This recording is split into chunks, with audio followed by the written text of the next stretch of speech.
conclusion of the Gnostic connection in the Hiram Key. We had speculated that the Templars had found a cache of writings which changed their world view, and in an attempt to find out what they had found, we had looked into the collection of early Christian writings, collectively known as the Gnostic Gospels. We concluded that the concept of gnosis, in brackets knowledge, is the opposite of the Church's concept of faith, and that it is a type of thought process that fits well with Freemasonry. We had come to the conclusion that much of the selective doctrine of the early church was based on the political expediency as much as religious opinion. In the Nag Hammadi discoveries, hidden between AD 350 to 400, the rediscovered in Egypt, we found a quite different interpretation of the truth behind the resurrection of Jesus.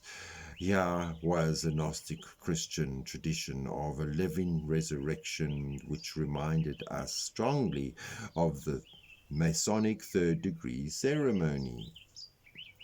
The literal belief in the resurrection of Jesus' body, which later ascended into heaven, was a vital factor of the authority of the Roman Catholic Church. This authority stems from the claimed experiences of Jesus' resurrection from the 12 favored apostles, an experience which has then closed to all newcomers following this ascent into heaven. This closed and unchallengeable experience with the source of the power of the Bishop of Rome in the political structure of the early church, and conferred uncontestable authority over those who had faith. We had read Gnostic writings which called this literal view of the resurrection the faith of fools, claiming that anyone who announced that their dead master had come physically back to life mistook a spiritual truth for an actual event and were as waterless canals. This view was supported by by appealing to the secret tradition of Jesus' teaching in Matthew's Gospel. Irenaeus, yes. In the second century theologian, written about the dangers of the idea of a living resurrection to the power of the established priests.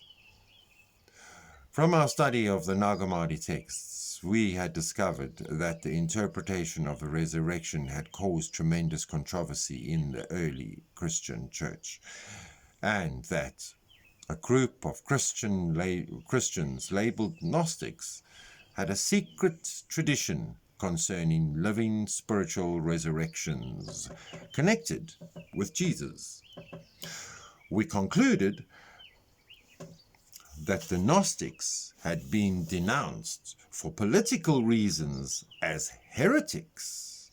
Furthermore, their interest in gaining knowledge undermined the authority of the bishops of the Orthodox Church. Further reading the Gnostic Gospels gave us strong ancient echoes of Masonic ritual that we knew well, and encouraged by these finds, we decided to look more closely at the early Christian church. With an open mind, we started by considering the uniqueness of the claims made for Jesus himself.